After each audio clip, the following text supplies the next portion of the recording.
Kia ora, talofa, namaste, haidamai, and welcome to this week's episode of the Niche Cage Variety Show. We're from the niche-cage.com, where you can read lots of Aotearoa sporting information,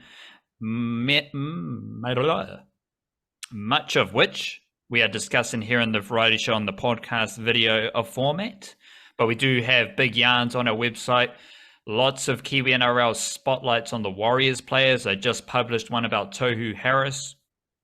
And there's another fresh one about Keilani going, making his debut for the Warriors. We're following the Black Caps. We've got a debrief of the New Zealand A game happening against Australia, the first one that the Kiwis won. And we've also got the Black Caps tracker live on the website as well, which will be soon updated after their T20 International Series against England, before the ODI Series against England.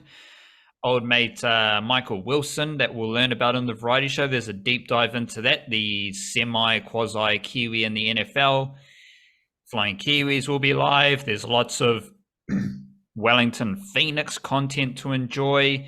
NRLW, Whitefin's squad coming up. Debrief that as well. So lots of Kiwi sports to read about on our website, the niche-cage.com, all of which you would know about if you signed up to our newsletter that comes out every Monday and Friday via Substack. You sign up to that, we send out the newsletter full of Aotearoa sporting information, lots of weekend recappy stuff on the Monday dispatch, and we'll see what happens on Friday. But that is useful. I'd say it's useful, valuable. Hopefully people find value in it. We write things just for the newsletter every Monday and Friday, as well as putting all the links to our latest yarns on the website, and all the podcast information is part of that as well. So that is mandatory reading every Monday and Friday evening, full of Aotearoa sporting information. And through Substack, you can upgrade to a paid Substack subscription, or you can join the Patreon whānau to support the Niche Cage and donate to our mahi. For those folks, those lovely, generous folks, we dish out our subscriber podcast every week, which we recorded prior to this week's Variety Show. In the subscriber podcast this week, we discussed lots of black cappy New Zealand A cricket things. So not so much of that in the Variety Show, but there is lots of Kiwi cricket to digest in the subscriber podcast, as well as some football ferns, players on the move and signing new deals after the World Cup, and a very quick note about the best Warriors player in 2022, Euan, who, shout out to him, he was the best Warriors player for 2022, but he's He's not quite Tohu Harris, he's not quite Roger Tuivasa-Sheck, he's not quite Sean Johnson, he's not quite Ben Matalino, and he's sure as damn not quite like Simon Mannering. But shout out to Euan, 2022 MVP for the Warriors. It was very strange to see that, but cool. Let's get into some Aotearoa sport, but first we need a dose of mindfulness. Chief, what do you got? Well, I got a dose right here from Mr. William Blake. The man who never alters his opinions is like standing water and breeds reptiles of the mind. The last bit maybe could have been a bit more succinct or something. The reptiles of the mind is a bit of a, but you get what he's saying about the festering nature of standing water. And, if you don't change your opinions, you are standing water, you are festering. It's more the algae and all that icky stuff that grows, not the reptiles. Yeah, I wonder if that's what he meant by reptiles, is like worms and like little mosquito eggs will grow in. It's the algae. It's the green stuff that just sits on the surface, and that's if any Kiwi knows that you want to be in the estuaries because that's where the water flows. You want to be in the mangroves because the tide comes in and out. You want to be in the ocean because the water moves. The lakes of Aotearoa, the water moves, and your opinions should move, your mind should move, and you should challenge yourself to view things different ways, to accept different people's opinions, and challenge yourself to explore different ideas. You don't want to be a pond. No one wants to be a pond. You don't want to be a pond. Let me tell you that one. Are frogs reptiles or frogs and ponds? I mean, I don't know. William Blake is also quite. That's like several hundred years ago. So reptiles, as a definition, might have meant something else too. So, but yeah, we know what he means. It reminds me also of the opposite version of that in a way is one that we've used before of that quote about how no man ever stands in the same river twice because he's not the same man and it's not the same river. Like the river's always rolling, right? So it's different. It's might be the same place, but it's not the same water, and it's not the same environment around the water because different things are growing and living around it, and the person is growing and living around it. That's not the same man. He's changed. He's altered his opinions. He's not just standing in a pond. I guess it's the two opposite environments. The same guy doing the same thing, but completely different people in completely different places. I think it's pertinent for discussing sports as well, because you got to keep learning. You got to challenge yourself to find new angles, to see if you're wrong, to challenge your own perception and accept different ideas. And in all facets of life, you don't want your mind to be a pond. You want your mind to be an estuary that flows with the tide. And my tide is flowing deep into the Aotearoa Warriors mangroves, because surface level, you're just you're where the estuary meets the ocean, and you're just seeing the Warriors lost to the Dolphins that don't go up the estuary, but they lost to the Dolphins. And in New South Wales Cup, the Warriors lost to the Rabbitohs. First finals game, lost to the Rabbitohs, a bit of a stink finish, losing to the Dolphins. However, if you go deep into the mangroves via this estuary, you will find that this weekend was a showcase of young and emerging Aotearoa Warriors talent. We've talked about this all season, how cool and interesting it has been to follow the youngsters in the Warriors system. Then we come into this Dolphins game, and what do you know? Two debutants, Keilani Going and Paul Roach. I wrote about Keilani Going, and I think he's got a very interesting skill set for the role he can play in the Warriors system. He's basically Dylan Walker. But I can see Keilani Going playing that role very well, and that's going to be there for him. I thought he was pretty good. He played 35 minutes, I believe, against the Dolphins. He was robust. His speed translated to the NRL, and that's a asset for him because he's a good passer, rips in, but he's quick, he's mobile, he's strong. Paul Roach got less minutes, but he's there. Shout out to the Roach whānau. Nathaniel Roach was playing for the Sea Eagles in New South Wales Cup, and Abigail Roach is a fantastic centre in the NRLW for the Knights. Paul Roach played as well, so they have been among the best players for the New South Wales Cup team, alongside Taintua Piki, Freddie Lussick, Ronald Volkman. All of those players were playing NRL, so they weren't playing New South Wales Cup, so it hindered. As soon as you go younger in the NRL, you're hindering your chances to win. But in doing so, you're also taking the best players out of the New South Wales Cup team, so you're hindering their chances of winning as well. Not to mention Jacob Laban. Fantastic edge forward prospect. I've got him as the next up edge forward for the Warriors. He was 18th man for the Warriors NRL team, so he wasn't playing New South Wales Cup either. So there were a bunch of really solid New South Wales Cup players in that team that lost to the Rabbitohs, but there are also some really interesting youngsters. Tanner Stowers-Smith was there. He scored a try. He's been there all season. Patrick Moimoi, another SG ball player. He's now starting a few games at centre. Shout out to him. Eddie Iramia.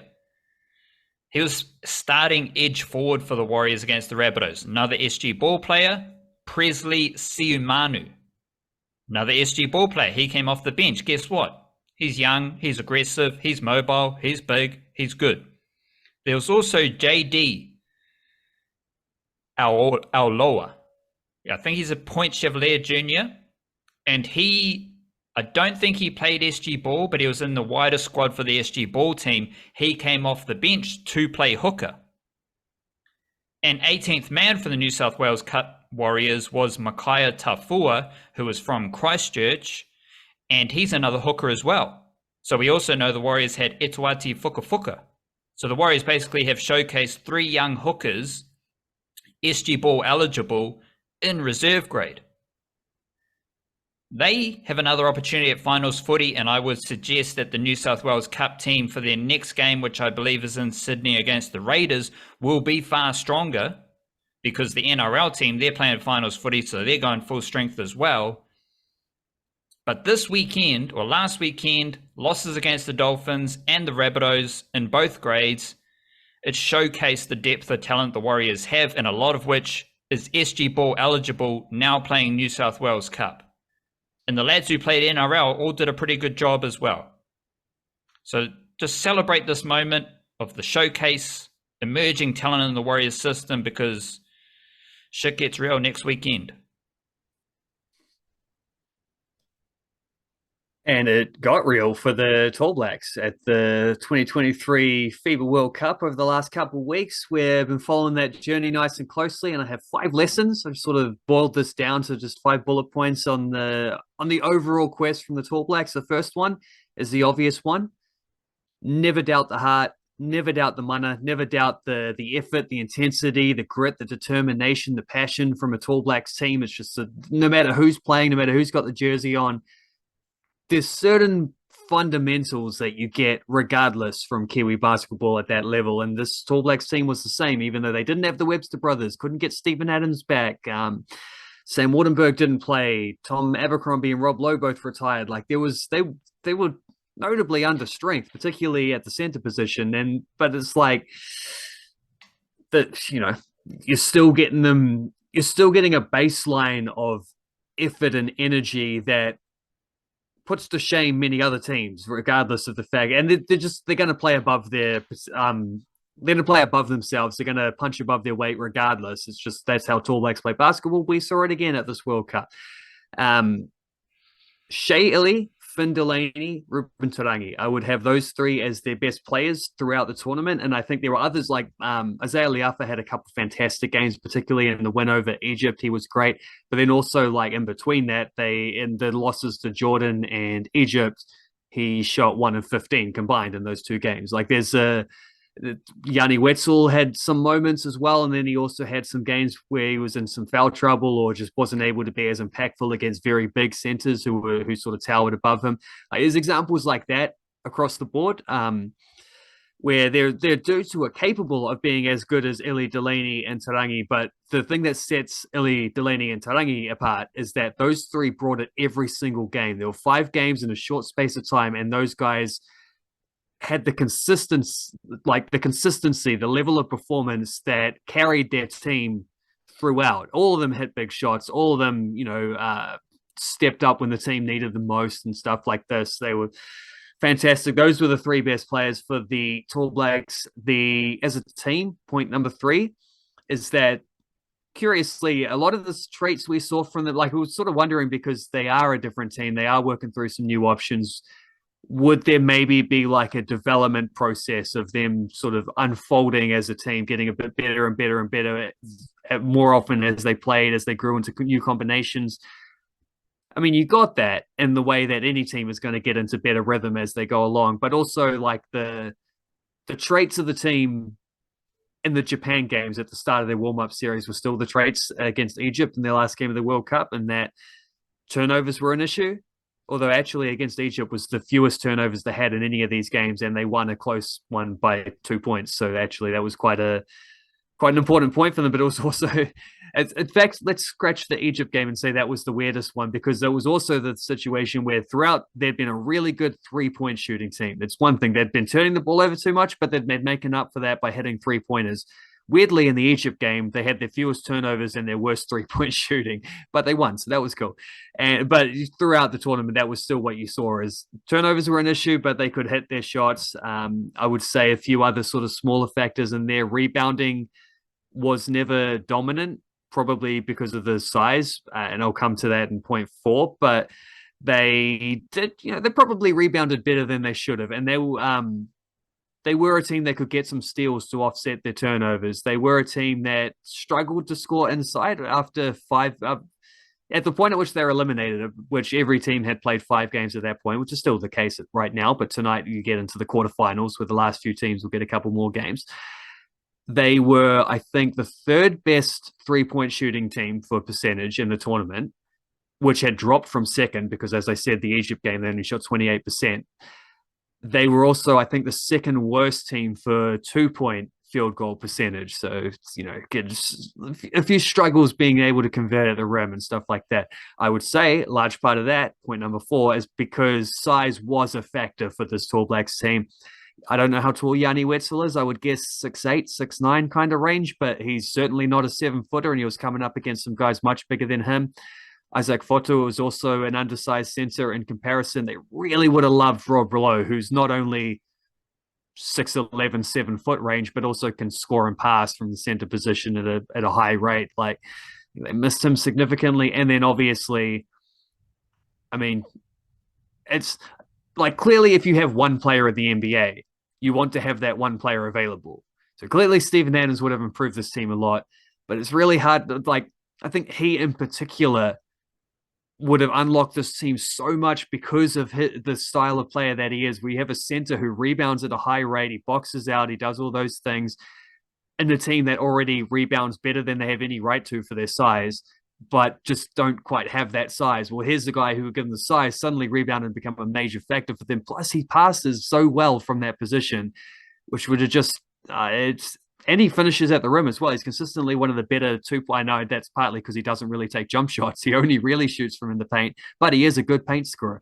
Just think what that might be with him. I can't help but ponder that. Point number 5, though, Olympic qualifying lives on. They didn't make their main goal of getting to the knockouts of the World Cup. Didn't quite get there. Weren't able to hang on against Greece. So it goes. They still put up a pretty valiant effort. But they did enough to ensure that they will be going to the Olympic qualifying tournament. I think it's early next year. There's 24 teams competing for the last 4 spots at the Olympics. I don't necessarily think they'll get there. It's also not really a feasible opportunity to get Adams in because I think it'll be during the NBA season. However, as a baseline, the Olympic dream does remain for the Tall Blacks. It's been a while since they last went to Olympics. They're at least got a chance. They have an opportunity. They had a chance last time and then they backed out. They didn't go because it was during COVID. So this time they will send a team. They have something to play for. They have something to build towards. The program has that kind of shining light focus now. And we'll see what happens because, again, throwing it back to the first point, any Tall Blacks team is going to turn up and put in a shift. So we'll see how that goes. Let's spark one up in commiserations for the bottom 8 teams in the NRL who stink. And I'm going to drop my 3 most interesting bottom 8 teams at the end of the season. It's bottom 9 now, isn't it? Bottom 9, yes, sorry. Bottom 9. Yeah. 9 teams stink. So shout out to them. Specifically, Parramatta Eels. Tough season for the Eels, obviously impacted by Dylan Brown's suspension. But there were some promising signs there. Bailey Simonson was really impressive going to centre. I like to see that. You also had Wiremu Greg doubling down on his ability as a robust prop. I think it was his best season for the Eels. And shout out Northland, Kailani Going. Debutant. You've also got Dylan Brown, Wiremu Greg, and James Fisher-Harris. More on James Fisher-Harris on Thursday. That's where we'll go into the finals footy realms. There was also a progression for Dejan Arce. He moved forward in his career, filling in the halves at stages last season, as well as bits and pieces in every position. Dejan Arce's best position is halves, but he can cover a lot of different roles. In typical Eels fashion, who knows what's doing with Offa, Hiki Ogden, and Makahisi Makatoa. I want them in the top 17 every single game, but Brad Arthur, he never selects them, so I don't know. But I think there's a lot of Kiwi-NRL funk there for the Eels to build upon.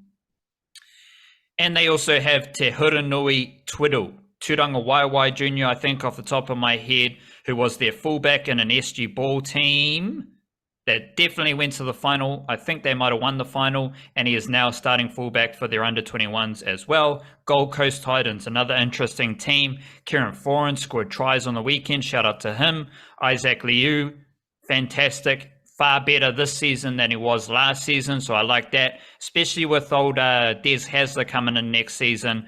Be interesting to see if he can get the best out of Kieran Foran and Isaac Liu, but it's all about Keanu Kinney. He spent a lot of game time at fullback in their victory over the Bulldogs. He is so fast, and he fits the mold of Titans players. Khan Pereira, Brimson, Jaden Campbell, they're all fast. Keanu Kinney, he's fast. He's small, but he's really tough.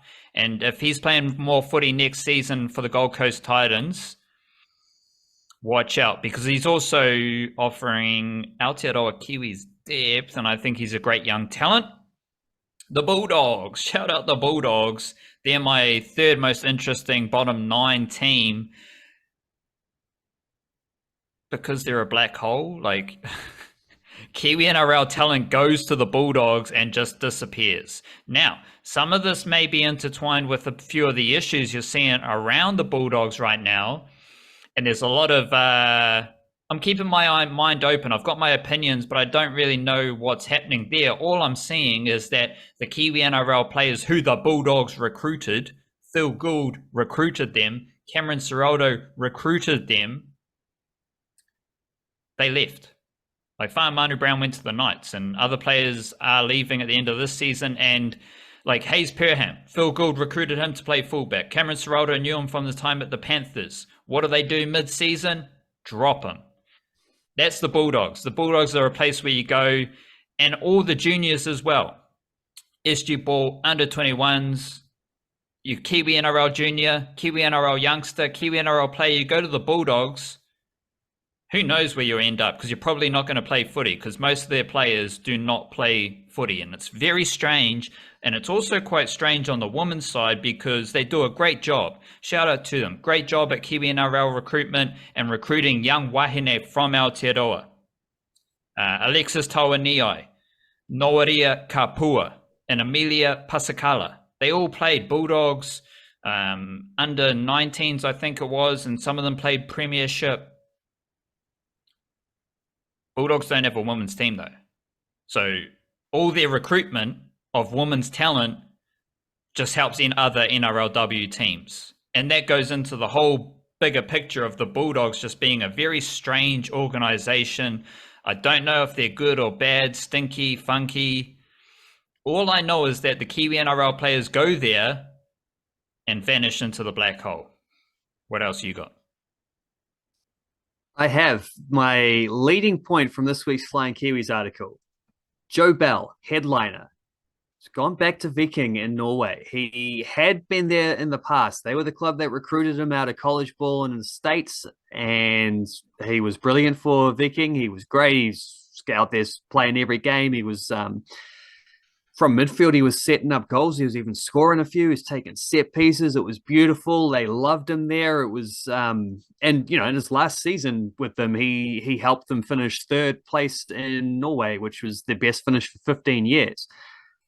Then he moved to Brøndby in Denmark, and that didn't go so well for him. Initially, like, it was a little bit of a easing in period, see how it goes. But then the team was struggling, and then the manager gets changed. The new manager comes in, has a different idea of what he wants from his midfield.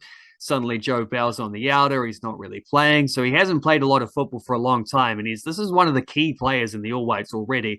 A guy who has captained the All Whites already and is expected to be probably the guy who will take over from Chris Wood long term as the full-time captain of the All Whites. Great player, dominated at age grade level. We know how good Joe Bell is. It's been an afterthought in Flying Kiwis for a long time because he just hasn't been getting any opportunities in Denmark. So what's happened is he's gone back to the club that they signed him from. He went from Viking to Brøndby. Now he's gone from Brøndby to Viking. He's returning to his happy place, basically. That's how it goes. And Viking have done golden work here because they've bought him back for about a quarter of the price they sold him for a year and a half ago. So they've made a big profit on this. They didn't do so well last season without him. He wasn't the only key player from that team that finished third to leave as well. I think their top goal scorer also left, and there would have been a couple others. So that third place finish was their best for 15 years. Then they finished 11th out of, I think, 16 teams. So down bottom half of the table, not so flash. However, this year, they've been fantastic.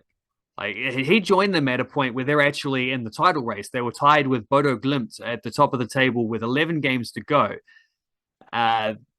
They're at least gonna, he's got a title race for the rest of this year. He's then surely going to get some European football because they'd have to drop down to fourth in order to miss out on Conference League qualifiers. Might even get Champions League if they can win a title. So he has not only just signed on a short-term deal, he's actually signed a 4.5-year deal. So this is a big commitment to go back and say, like, this is the place I want to be. It is a drop in standard compared to Denmark, but also if you're not playing, what's the point of being at a better team? So, and now that Viking seems to be as stable as they are, if they can hang around, if they can keep this going, then he might be at a team that's competing for titles every year, which is a different story to where he was when he left, feeling like he's got to go to make the next progressive step in his career or whatever. So he's already made his re-debut, his second debut for the club. Turned up, got, I think, 84 minutes in a 1-1 draw against Vålerenga, which was, it's dropped points. It ended an 8-game winning streak. He started straight into the team. Tidy performance. Little bit rusty, I think, maybe in terms of his defensive stuff, where he's like just getting up to the pace of the game, having not played much, but his passing was fantastic. They were dominating the game. They were 1-0 up when he went off, and then they conceded a late equalizer, so that was a bit annoying. But still, they got away with it because Bodo Glimt also drew, I think they drew 4-4 in a bonkers game of their own. So they didn't lose any points in the title race, even though they did drop points. 10 games to go. They're tied for first, behind on goal difference, but there's still, plenty of time to make up for that. Joe Bell's back in business in the Flying Kiwis rounds, mate. This is what we want. Bell business. I do. Bellinho. Yeah, that's a better one. Bellinho. I do have one other thing. One weird thing about the Bulldogs. Remember how they paid the Broncos a transfer fee to sign Karl Oloapu? Part of the black hole is that Karl Oloapu is now playing under 21s for the Bulldogs. So the Bulldogs paid 500 grand to get a young player to their club. They put him in NRL, and at the end of the season, he's playing under 21s. So shout out the Black Hole Bulldogs, and shout out Bellinho. Also, big up the shout outs to Devon, Conway and Finn Allen, because I was going through some Black Caps stuff here, and they're a dynamic duo opening the batting together. They're currently opening the batting together for the Black Caps against England, likely to do so in the ODI series coming up, and also likely to do so at the World Cup, which is interesting because they also opened the batting together in the 100 for the Southern Brave, and only 2 batters scored over 200 runs for the Southern Brave in the 100. Finn Allen and Devon Conway. Finn Allen scored 240 runs. Devon Conway 215 runs. They both had pretty good records. Conway averaged 36. Finn Allen averaged 27. Decent strike rates. Conway 121. Finn Allen 144.5. And that reflects where Devon Conway and Finn Allen are at in their ODI careers as well. Devon Conway, higher average, lower strike rate. Finn Allen, lower average, higher strike rate. Their one-day stats, Devon Conway, ODI, 45.8 average, strike rate of 86. List day cricket, average of 44, strike rate of 86. Finn Allen, ODI cricket, 31.3 average, strike rate 95. List day average 29.8, 30, strike rate of 105.6. So that is the duo, not to mention Devon Conway, lefty, Finn Allen, righty. So that's the combination that I think Black Caps fans and myself need to really zone in on for the World Cup, because they complement each other really well. They've got experience batting together, especially over the past month or so, and they are very good batters just overall, and they play differently. So I'm fascinated to see how they perform at the World Cup and obviously in the upcoming ODIs against England. I am fascinated by how the Breakers go this season in response to last season, which was in response to the season before that. Is the Breakers obviously were terrible for a little while there, more than a little while. Like they weren't just terrible on the court; they were terrible off the court and doing just shocking things. Whereas, like, yeah, frustratingly run organization, having been absolute poster childs for a while before that.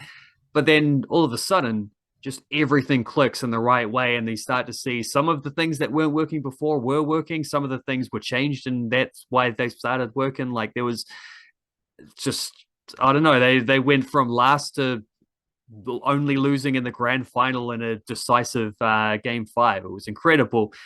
And they have done something quite cool in the last few days. They've signed Carlin Davison as a development player, and they've signed Don Calman Poto as a injury replacement player. So those are two guys who had been hovering around, along with Max Starling. So we'll see if Max Starling finds his way as an IR or something like that as well. But guys who had been hovering around in training with the team while some of their tall blacks were unavailable thought maybe that was just the case. Like they're just there to make up numbers while Finn Delaney isn't around and Isaiah Liafa isn't around. But then no, these dudes are just now they're on contracts. Breakers haven't tended to use their DP players all that much, so we'll see how many minutes Davison is able to get. And Dom Calvin Poto, obviously, as an injury replacement designated player, he's only able to play if someone else is ruled out with injury. But it's the same role Jaden Bazant had for them last year. So there is a window there, and it's good to have someone like that around. That takes us up to 22 contracted Kiwis for the next 23 actually with Calvin Poto. Contracted Kiwis for the next season. The record in terms of Kiwis who have played in a single NBL is 20, which has happened in 2 of the last 4 years, I think. Breakers now have, of that crew, Breakers have Delaney, Abercrombie, Liafa, and Dan Fortu on full contracts. Plus, you got Alex McNaught and Carlin Davison as DPs, plus Dom Kalmapoto as year-old injury replacement.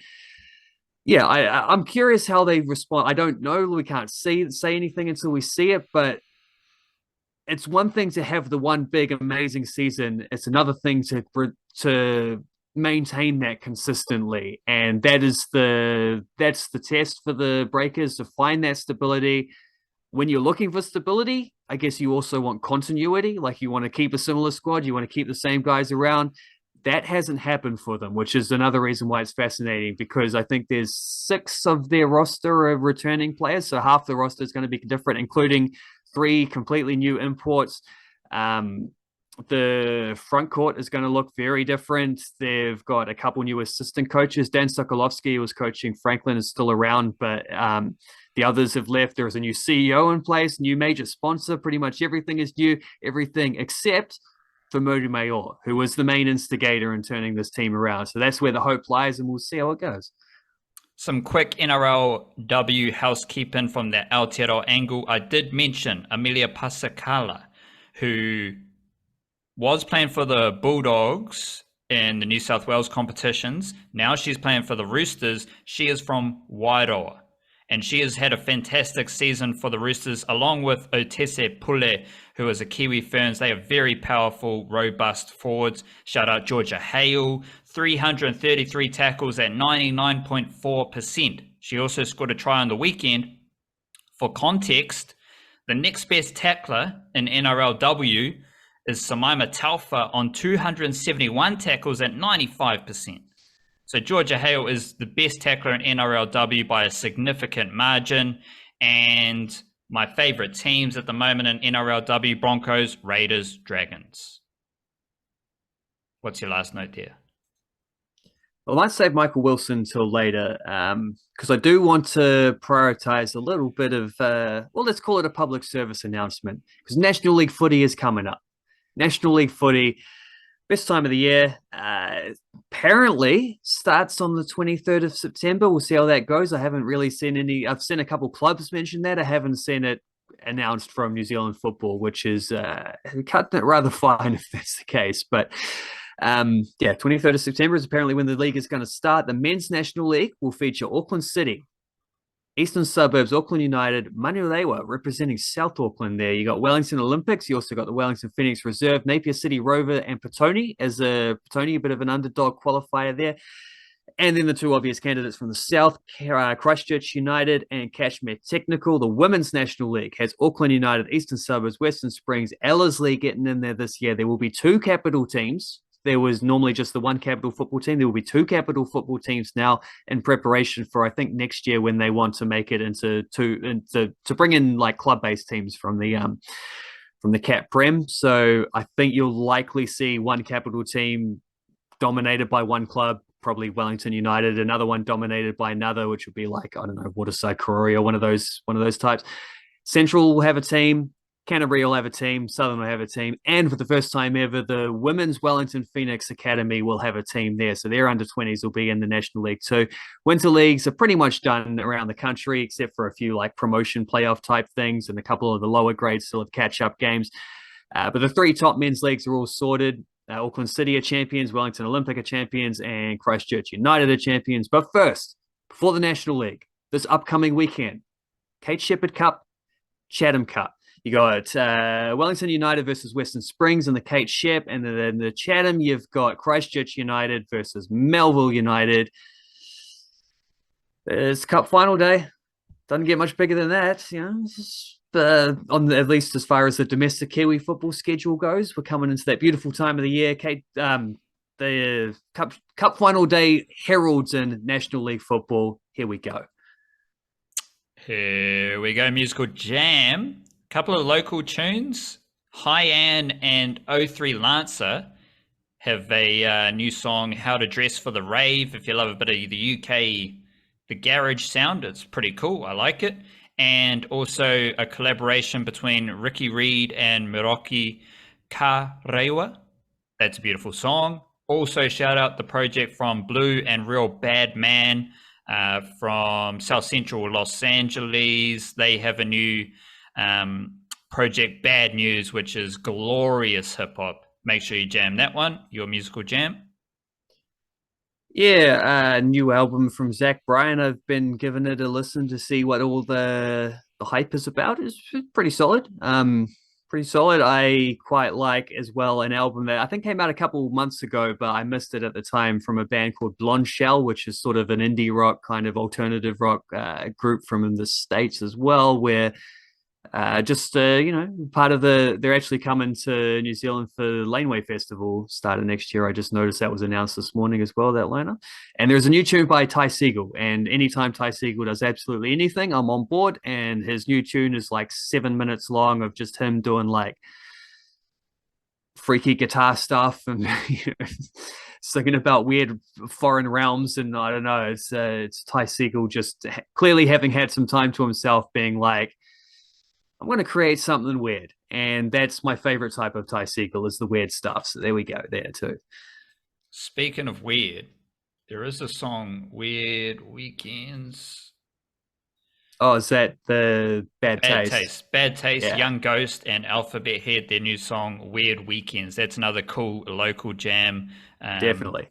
Pretty funky hip-hop there. So big up them, big up you, and big up the Niche Case, big up Aotearoa as well. We'll be back on Thursday with another episode of the Niche Cast. Shout out, stay beautiful, kia kaha, church.